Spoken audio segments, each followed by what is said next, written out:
Bonjour, Monique Desjardins pour Parents, Familles, Couples conscients et bienveillants. Aujourd'hui, une capsule sur l'alimentation. C'est un papa qui me demande quoi faire lorsqu'un enfant ne veut pas goûter. Alors, il y a plusieurs façons de répondre à la question.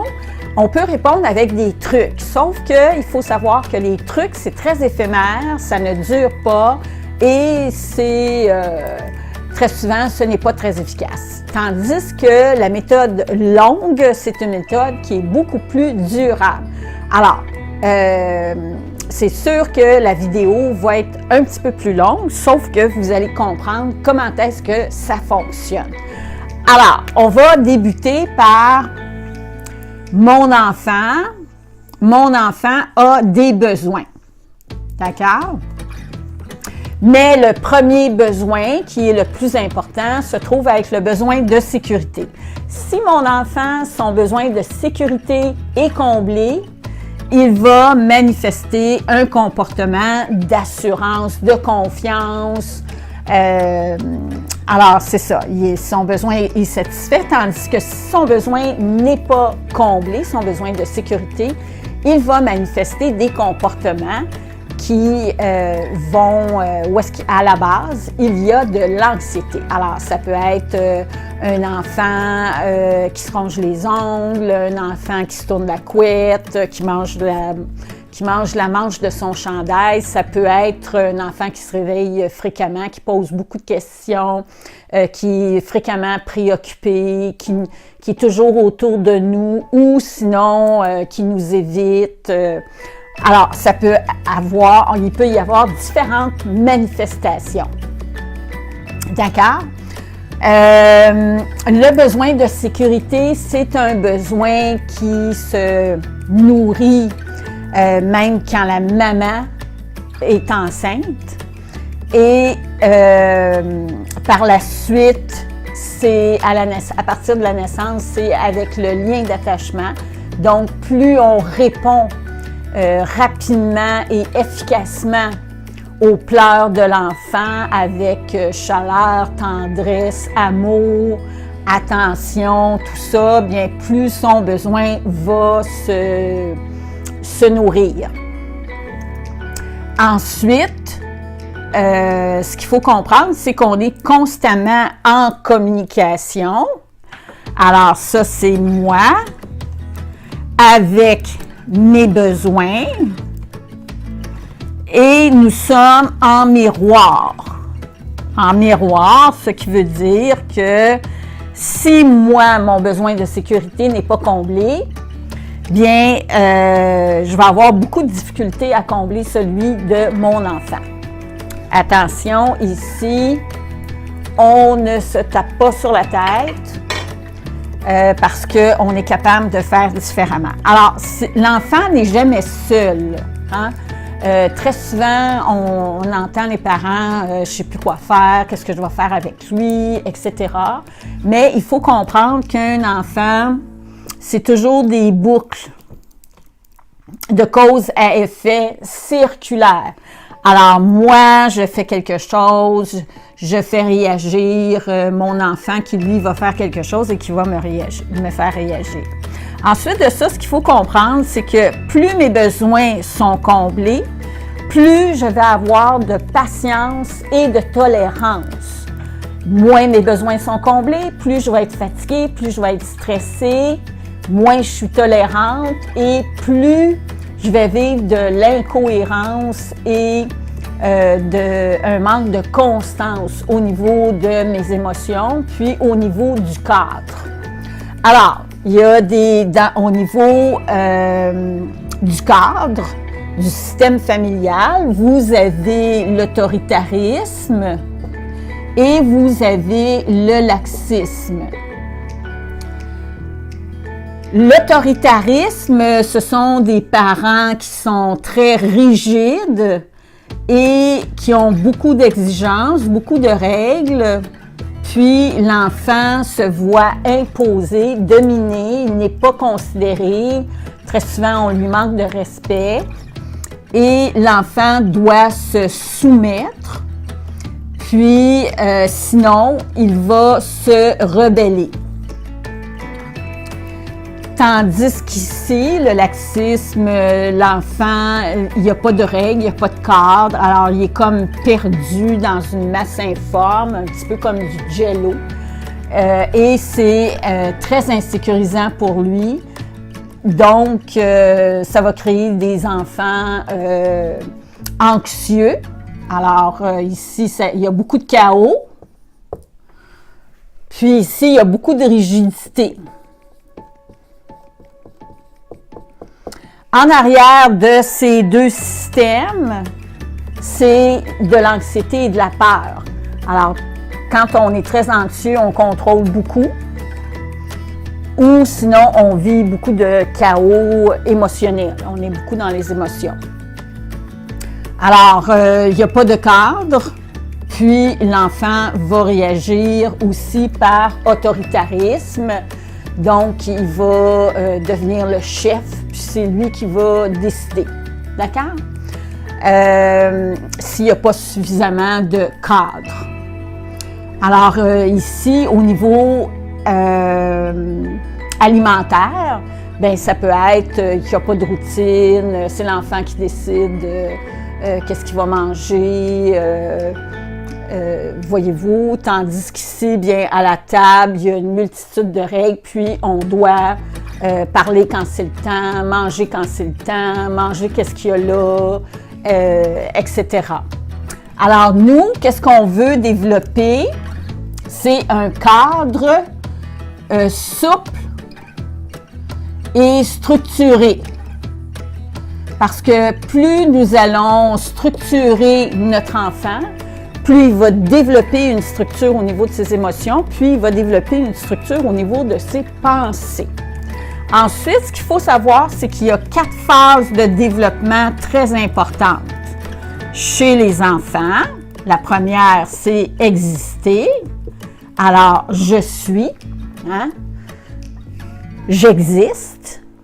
Donc, de là, la sécurité, le lien d'attachement. Tu existes et tu es en sécurité, je te vois, je te parle, etc. Ensuite, c'est l'exploration. Ensuite, c'est l'identité. Et la 4e, c'est la réalisation, l'accomplissement, etc. Alors, si mon enfant n'est pas sécure, son besoin de sécurité n'est pas comblé, il va tout de même passer à la 2e étape, mais avec anxiété. D'accord? Alors, lorsque mon enfant me dit non, bien lui, il vient combler son besoin d'affirmation. Sauf que en me disant non, il vient créer un stress chez moi, une préoccupation. Parce que moi, je voudrais qu'il puisse justement explorer avec souplesse et qu'il y ait de la confiance et de l'enthousiasme, de la motivation et de la joie de découvrir. Alors là, ça me rend anxieux que mon enfant réagisse de cette façon-là. Pourquoi est-ce qu'il réagit de cette façon-là? Bien, c'est qu'il répond à son besoin. Il veut se protéger, se sécuriser en me disant non parce que pour lui, probablement qu'il a déjà vécu des expériences négatives quand il a exploré, quand il a goûté à différents aliments. Alors, c'est ça qu'il va falloir changer dans sa tête parce que le cerveau, la façon dont ça fonctionne, c'est que vous avez, là, j'ai plus d'espace. Attendez un petit instant. Alors, dans le cerveau, il y a le monde de qualité. C'est tout ce que j'aime. Et à l'extérieur du monde de qualité, c'est tout ce que je n'aime pas qui se trouve à être des stresseurs. D'accord? Donc, le cerveau, lui, c'est la première chose qu'il fait, c'est qu'il va séparer toutes les informations qu'il trouve et il va associer des neurotransmetteurs de bonheur à ce que j'aime et du cortisol puis du stress, de tout ce que je n'aime pas, pour que je puisse soit les éviter ou que je les combatte. OK?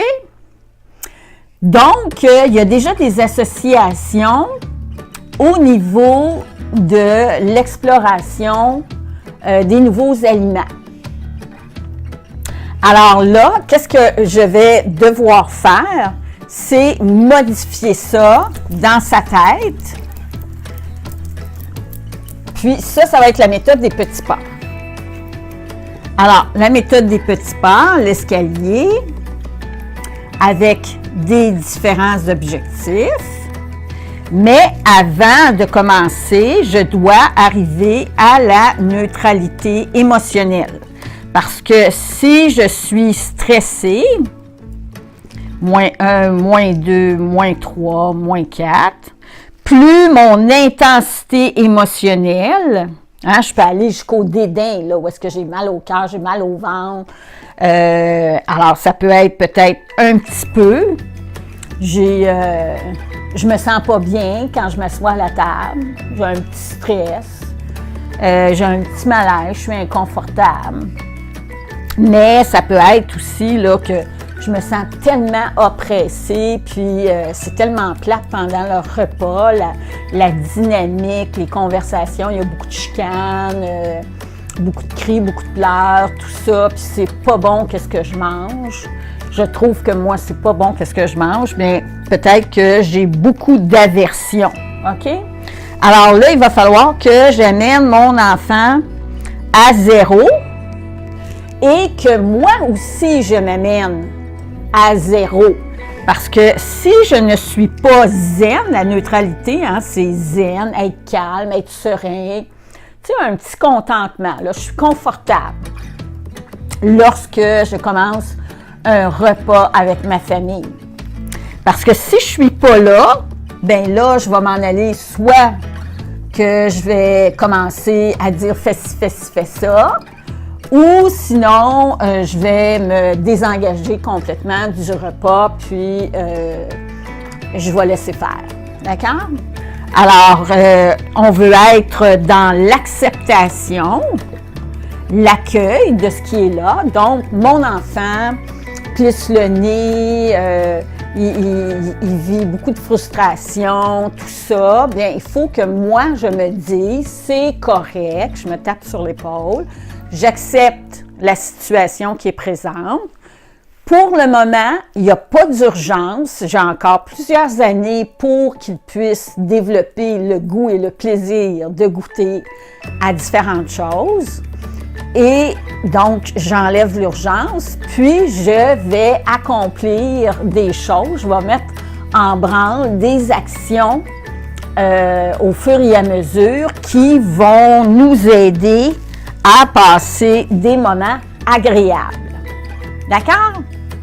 Alors, on va mettre un cadre, parce qu'ici, on a vu le cadre qui est très rigide, et ici, pas de cadre. Nous, on va instaurer un cadre qui fait mon affaire et qui est sécurisant, structurant et souple pour mon enfant. Ce qui veut dire, on va établir des règles comme au niveau des proportions, tout ça, mais moi, je conseille de faire un grand ménage. Alors, c'est-à-dire, on va changer nos façons de faire parce que c'est beaucoup plus facile de changer des habitudes quand on fait un grand ménage. Alors, on va, pour être capable, après ça, de se taire et d'être seulement dans la validation pour que mon enfant puisse exister. Vous vous souvenez, les 4 étapes, là, explorer, créer une identité positive, puis développer ses compétences de plus en plus. Alors, on va valider ce que mon enfant fait. Alors, on va mettre sur la table pas seulement le repas que nous avons cuisiné, de la façon dont on le fait habituellement, parce que très souvent, les parents, on s'en aperçoit pas, mais on change notre façon de cuisiner. Moi, c'est ce qui m'est arrivé très fréquemment. Il n'y a pas des changements drastiques dans les familles, mais on induit, on change des petites choses au fur et à mesure. Puis 2 ans plus tard, quand on regarde en arrière, c'est là qu'on s'aperçoit qu'on a changé beaucoup de choses de par les réactions de nos enfants. Alors, on va cuisiner, on va servir l'assiette et de plus, on va offrir d'autres choses sur la table. Pour arrêter toute la manipulation avec le dessert, moi, je vous conseille de sortir toutes les gâteries sucrées et on va plutôt offrir un yogourt ou des fruits, puis le yogourt non sucré, si possible. On peut ajouter des sucres naturels comme du sirop d'érable ou des choses comme ça.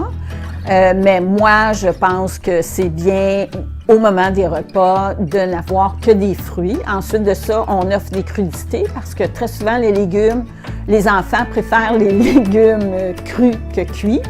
On peut offrir une trempette, si on le désire, avec un yogourt grec qui est très protéiné. Ensuite, moi, je mettais des cubes de fromage. On peut mettre des noix, on peut mettre de l'hummus, du babaganou, du pain de grain. Alors, voyez-vous, si mon enfant ne veut pas manger ce qu'il y a dans son assiette, bien, à ce moment-là, il peut se reprendre avec les différents aliments. Alors, de là, il est reconnu, il existe, il peut explorer à sa façon, puis là, je vais valider. Alors, tu as choisi de manger des raisins ce soir ou tu manges du fromage, tu as choisi de manger ça, tu as décidé de manger ça, voyez-vous. Alors, je reconnais qu'il explore. Et de cette façon-là, je suis en train de créer son identité. J'explore avec assurance, je prends des décisions, j'aime ça, etc. Alors, on est tout en train de changer son système de croyances intérieures et en même temps, ses expériences. Puis, à ce moment-là, il va développer ses compétences. D'accord? Alors, si moi, je reconnais tout ça et je le valide dans ses choix, bien, je vais créer chez lui de l'assurance, de la sécurité, de la confiance en lui, de l'estime et ainsi de suite. Moi, je vais être bien, je vais me rassurer, etc. Et de cette façon-là, on va passer à 0. Puis après ça, on va être capable d'explorer de plus en plus de nouvelles choses. Alors, les trucs, ce sont pour moi des AAA, des actions aidantes, aimantes. Ça peut être, je l'implique à faire les courses, voir les marchands, je lui apprends à choisir les fruits et les légumes. On va à la découverte. Voyez-vous, c'est une forme d'exploration. Ensuite de ça, je l'implique au retour qu'il lave les fruits, les légumes, tout ça. Je l'implique dans la cuisine, là, au niveau de cuisiner.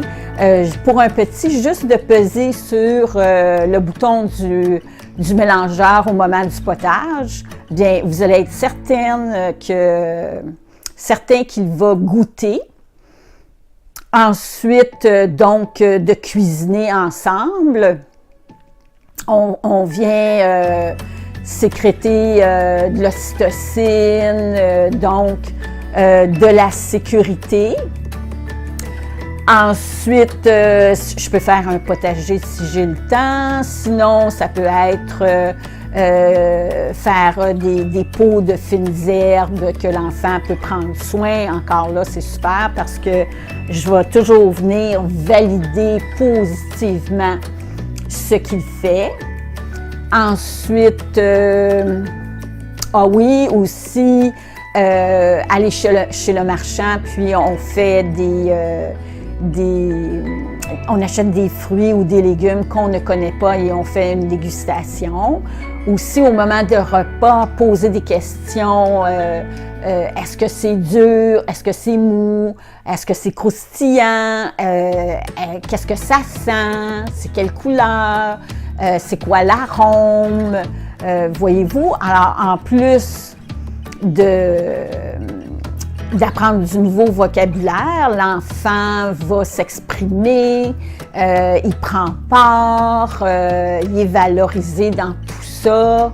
On peut rire aussi, hein, parce que très souvent ils vont dire ça goûte telle chose, puis c'est très, très humoristique.